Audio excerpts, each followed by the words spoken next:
ไข่ขาวแตงบักเล่นยอไข่เยี่ยวมาสุดท้ายน้ำสลัดสูตรพิเศษดงปลาลานโรยลงไป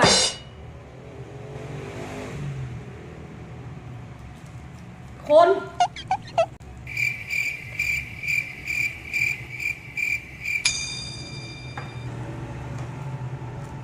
สลัดสูตรดงปลาลานแล้วดีไหมนะข้อแนะนำของการเฮ็ดยำสลัดสูตรดงปลาลานต้องซอยหมักแตงหมักเล่นไข่ให้ละเอียดและวัตถุดิบอื่นๆให้สำเร็จแล้วค่อยกิน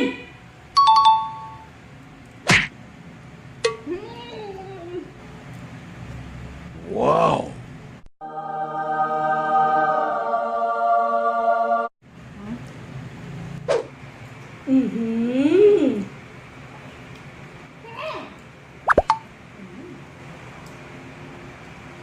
ว้าวสูตรดงปลาลานส่วนประกอบมีสลัดไข่ขาวแตงบักเล่นยอไข่เยี่ยวมาสุดท้ายน้ำสลัดสูตรพิเศษดงปลาลานโรยลงไป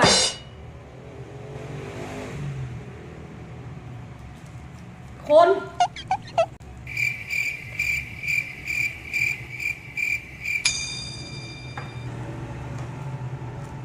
สลัดสูตรดงปลาลานแล้วดีไหมนะ